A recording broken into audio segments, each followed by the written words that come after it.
Rekan sudah tersambung dengan Pak Lahyanto. Assalamualaikum Pak Lahyanto. Waalaikumsalam warahmatullahi wabarakatuh. Apa kabar, Ulfiana? Alhamdulillah sehat juga ya Pak Lahyanto. Alhamdulillah sehat walafiat. Berkat doa Ulfiana dan rekan Dakta tentunya. Amin amin insya Allah. Ini kabar baru juga kita sudah punya wakil kita Pak di MPR, DPD dan juga DPR yang siap untuk menjalankan apa yang masyarakat Indonesia inginkan ke depannya nih Pak. Pertanyaannya ideal banget itu ya. Tapi kita melihatlah bagaimanapun juga ini anggota atau wakil rakyat baru ya masalahnya lama sama gitu. Karena setiap kali masyarakat menyampaikan aspirasinya ya dari tahun ke tahun lewat DPR ya begitulah. Iya, eh, Tidak banyak yang bisa kita rasakan gitu. Tapi ya selamatlah untuk ketua DPR yang baru beserta wakil ketuanya. iya. Selamat untuk ketua MPR yang baru. Fraksi ketua wakil-wakilnya belum semua. Kemudian selamat juga untuk DPD. DPD saya kira ada kejutan ini DPD karena orang baru benar gitu. Ya, Ji. Kalau di DPR yang baru orang lama ya karena ini periode yang kedua yaitu Puan Maharani. Ya ini sudah menjabat sejak 2019 sampai 2024. Kemudian penetapan pemimpinan legislatif tersebut tadi kemarin disebutkan dan pada akhirnya dia sudah ditentukan dan disumpah ya oleh Ketua Mahkamah Agung Muhammad Syarifuddin. Kemudian wakil ketuanya bagi-bagi kekuasaan. Ya biasa dari Golkar, Pak Adis Kadir, kemudian dari Gerindra Pak Supmi Dasko Ahmad, Ya. kemudian dari Nasdem Pak Hasan Mustafa dan yang terakhir dari Partai Kebangkitan Bangsa Pak Cucun Ahmad Samsurijal. Begitupun Ya. yang di MPR ya, itu Ahmad Muzani dari Gerindra, ketua MPR, tapi wakilnya belum, ya masih masih dilanjutkan pada hari ini, karena ini kan jelas-jelas bagi-bagi kekuasaan untuk bisa mengatur semua happy gitu. Ya. Nah yang baru ini DPD ya, DPD, saya kira Komeng terpilih kali sebagai ketua DPD, tapi ternyata ketua DPD ini mantan gubernur Bengkulu ya, dia pernah juga menjadi DPD yang lalu juga gitu. Ini persaingannya ketat dengan Lanyala Mataliti, jauh juga suaranya akhirnya dia bisa menang. Itu di luar perkiraan ya pada akhirnya itu. Nah itu ada orang-orangnya. Kemudian selanjutnya apa fasilitasnya, gitu kan? Kita lihat, kita intip Pak fasilitasnya gitu. Ya kalau lihat dari fasilitasnya mah nggak begitu gede-gede amat. Kalau kita lihat deh, coba mungkin teman-teman jarang ya juga yang mengintip secara umum gitu. Tapi ya biar tahu juga bahwa gajinya itu berapa. Kira-kira berapa tau nggak? Gaji pokoknya kecil ya, gaji pokoknya itu cuma 5.040.000 gitu. Itu untuk anggota ketua gitu. Wakil ketuanya cuma 4,6, anggotanya cuma 4,2 gitu. Jadi sama dengan UMP di Jakarta 5 juta ya provinsi gitu. Nah, tapi ada tunjangan lain ya. Ya, Ada benar. uang sidang ya itu 2 juta. Jangan anak Kemudian ya. ada tunjangan istri Jangan ada anak. 400. Ya. Istrinya dikit banget dapatnya cuma 420.000 per bulan gitu. Kemudian tunjangan Ya. untuk dua anak ya, anak cuma dua Ya. yang Dua dapat persen tunjangan ya. itu 2% itu ya, cuma 168.000 gitu. Nah, kemudian tunjangan jabatan, nah ini lumayan nih ya, kalau jabatan anggota 9,7 ya, kalau Ya. merangkap sebagai wakil ketua 15 juta ya, kemudian kalau merangkap sebagai ketua itu 18,9 juta gitu. Terus banyak tunjangan-tunjangan lain ya, tunjangan kehormatan 5 juta ya, tunjangan komunikasi 15 juta per bulan gitu. Tunjangan perjalanan harian dapat 5 juta per hari Per ya. hari. Terus ada fasilitas-fasilitas ya, dia misalnya dapat rumah di anggota DPR itu dapat rumah kan di Kalibata. Nah, itu Ya. dapat fasilitas rumah jabatan 3 juta ya. Kemudian kalau dapat tunjangan lain, tunjangan pensiun nanti dapat juga dia. Itu 60% dari gaji pokok sekitar 3 juta. Jadi Mhm. kalau lihat dari keseluruhan, ya memang tidak terlalu besar. Kalau lihat dari modalnya yang begitu besar, gitu. Apakah Ya, 5 tahun itu bisa tercapai atau tidak? balik modal Tetangga ya. saya aja, itu yang agak sulit kalau melihat dari gajinya, gitu. Ini sahabat saya untuk DPRD DKI Jakarta habis 8 miliar, gitu. Untuk Oh, ikut pilkada, itu DPRD, gitu. Nah, terang-terangan itu para anggota DPR bilang, kalau punya duit, belum tentu bisa jadi.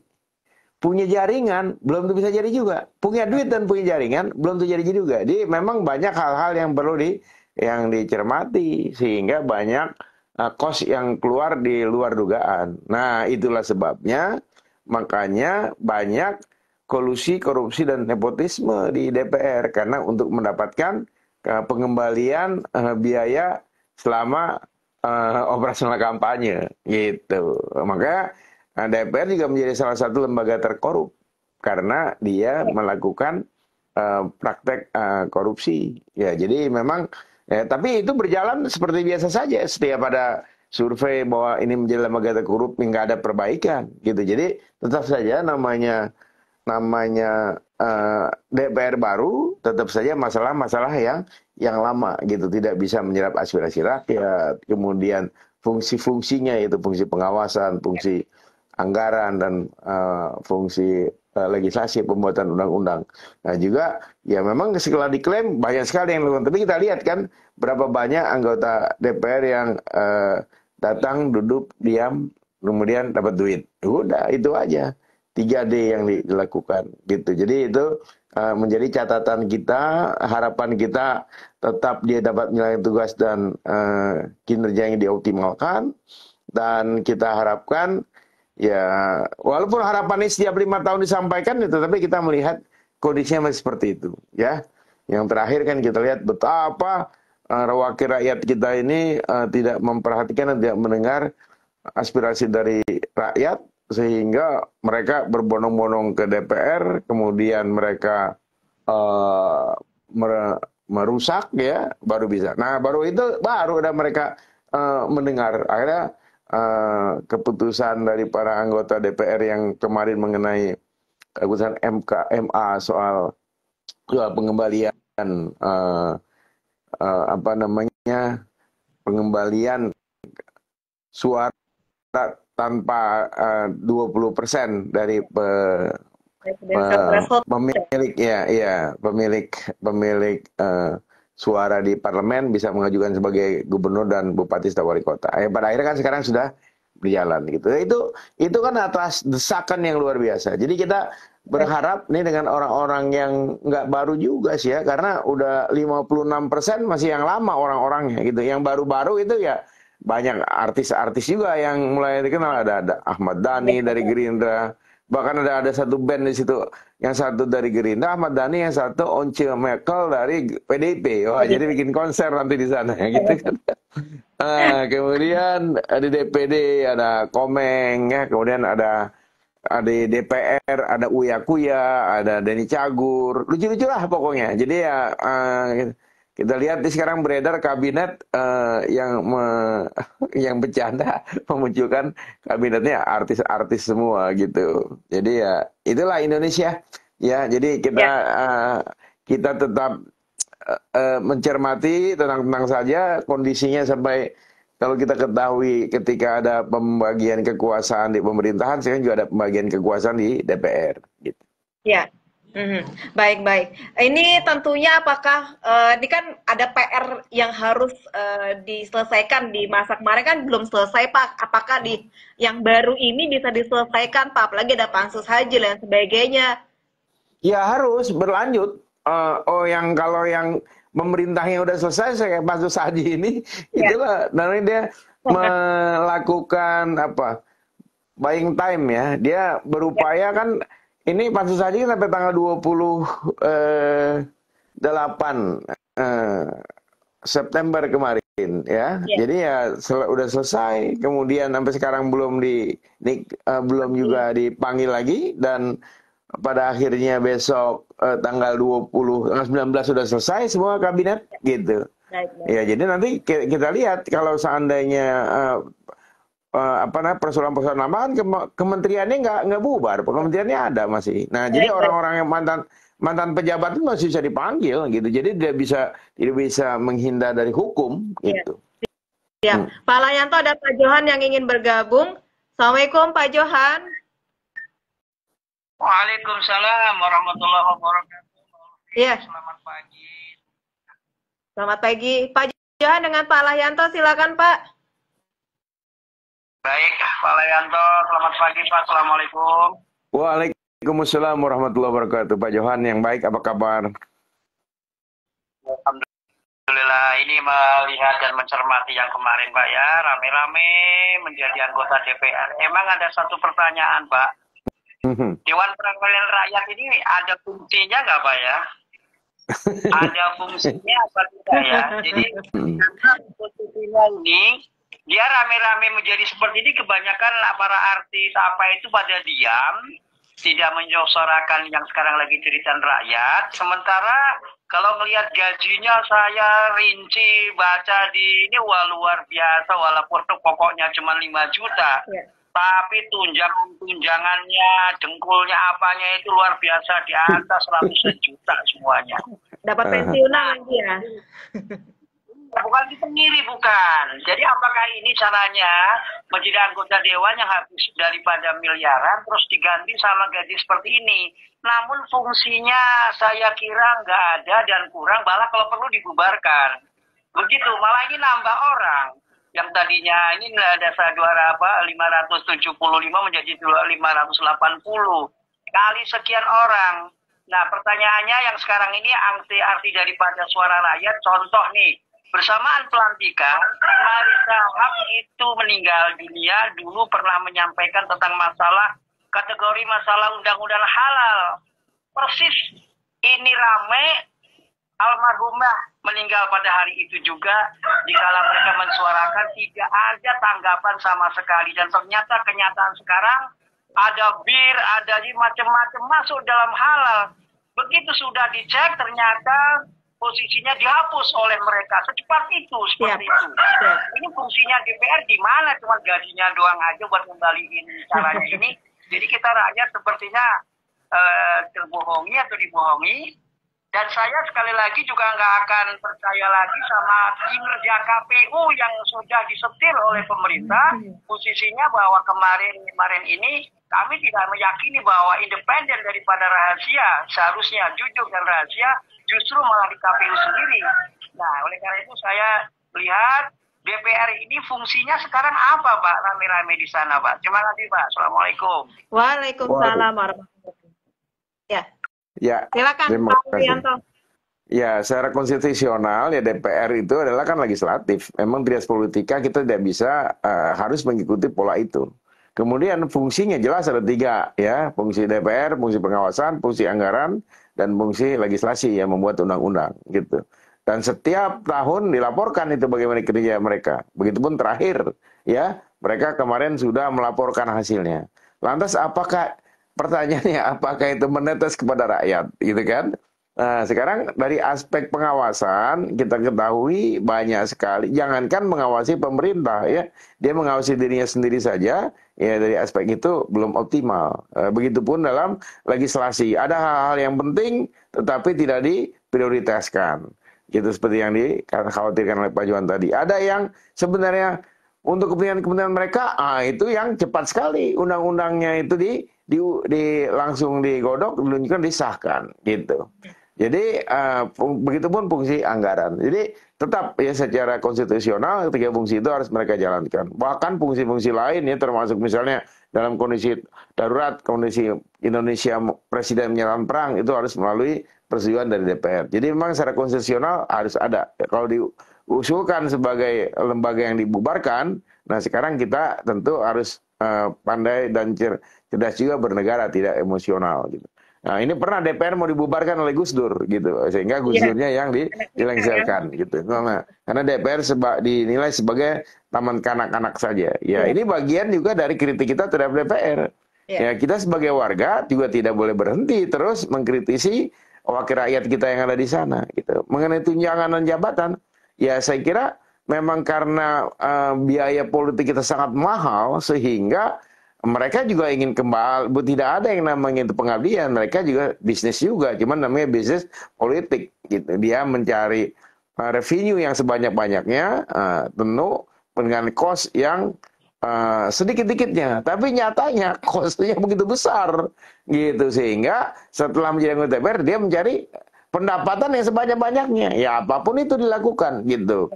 Karena banyak dari golongan pengusaha, ya pengusaha mereka dia akan memanfaatkan celah-celah aturan, lobby-lobby, insider information, sehingga dia bisa mengembangkan usahanya gitu. Tidak ada kita dengar setelah jadi anggota DPR jadi miskin gitu, tapi dia malah bertambah kaya karena banyak memanfaatkan proyek-proyek yang ada di pemerintah gitu. Kalau pemerintahnya sudah dimintakan proyek oleh anggota DPR, ya bagaimana dia bisa melakukan pengawasan lebih optimal gitu. Jadi ada konflik of interest gitu.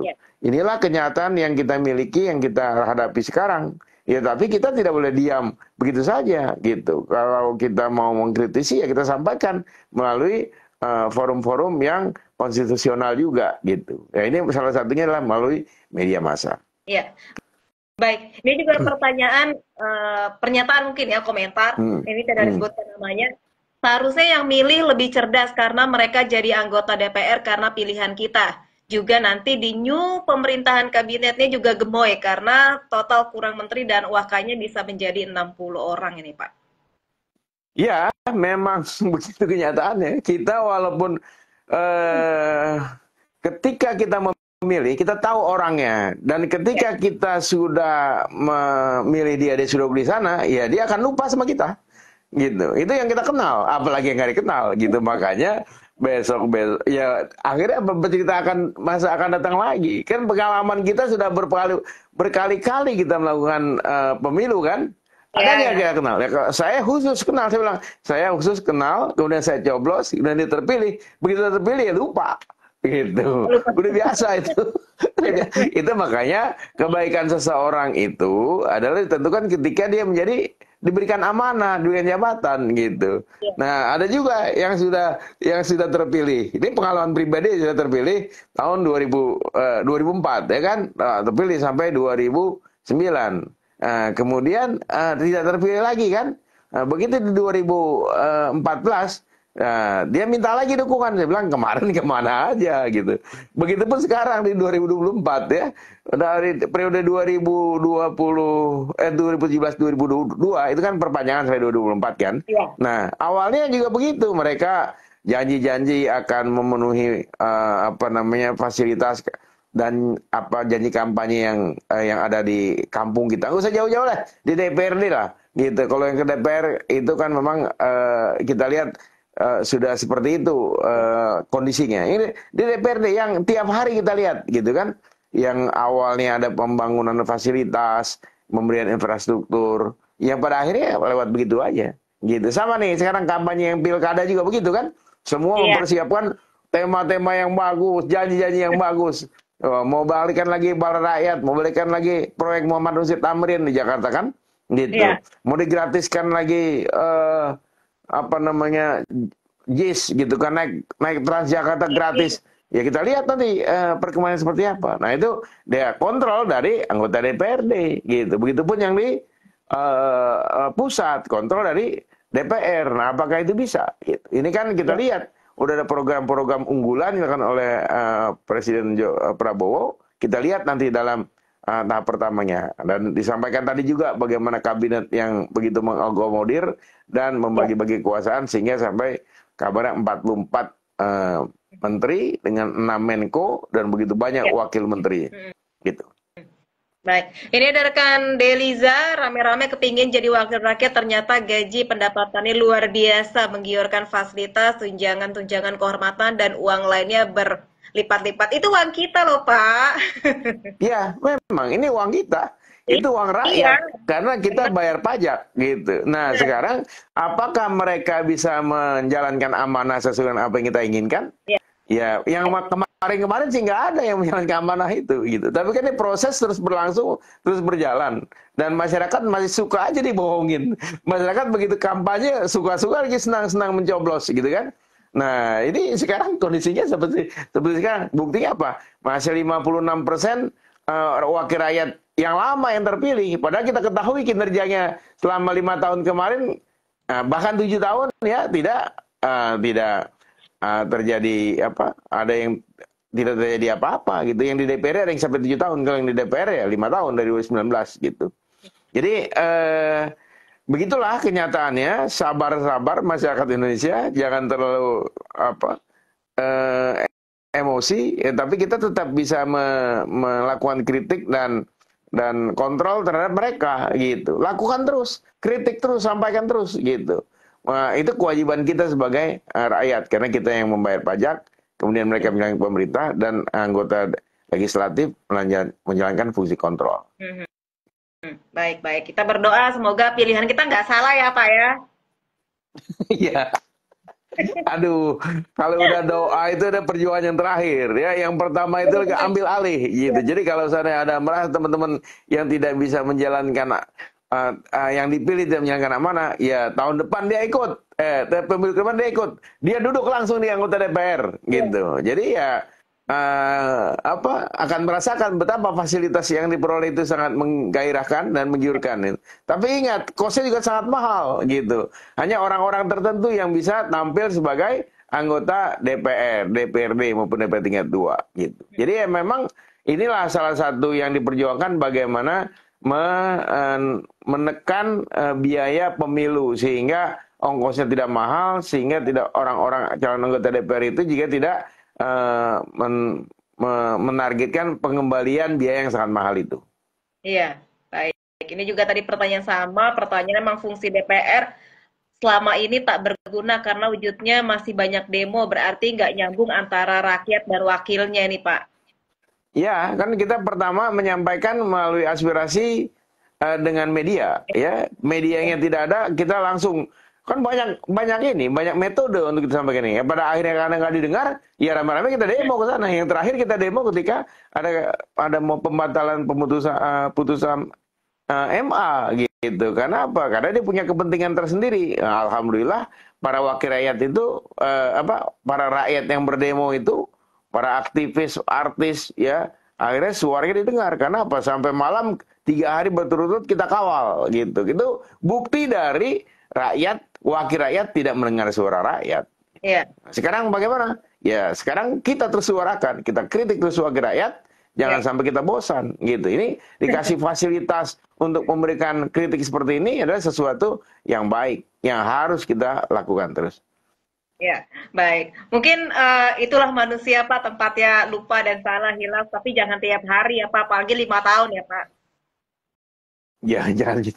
Itu jangan jadi alasan. Yang paling utama adalah dia harus menjalankan fungsinya gitu. Yang good governance itu, yang transparan, yang akuntabel. Ketika ada pelanggaran harus kena hukuman. Mana ada kita lihat para pelanggar hukum dari anggota DPR itu bisa tertangkap. Harun Masiku aja sampai sekarang masih hilang entah kemana, iya kan? Gitu. Banyak lagi anggota DPR lain gitu. Jadi ya masyarakat ya terus menyuarakan hal-hal yang seperti ini gitu, sehingga terciptalah pemerintahan yang good governance, yang baik, yang dikontrol oleh wakil rakyat kita yang kita bayar ini melalui pajak kita, itu dapat bekerja secara optimal gitu. Lakukan terus kritik, lakukan terus penyampaian aspirasi, lakukan terus hal-hal yang baik untuk kepentingan negeri ini gitu. Jadi jangan pernah berhenti, jangan pernah capek berbuat baik, termasuk para penyiar, termasuk para wartawan, termasuk para warga yang mendengarkan siaran radio ini gitu. Jadi jangan berhenti, terus menyuarakan kebaikan, karena berbicara adalah memerdekakan kita. Baik. Terima kasih Pak Layanto sudah berbincang bersama Dakta. Assalamualaikum warahmatullahi wabarakatuh. Waalaikumsalam warahmatullahi wabarakatuh. Rekan Dakta, demikian ulasan media bersama penguji kompetensi wartawan DLPDS sekaligus penulis buku Bapak Layanto Nadi.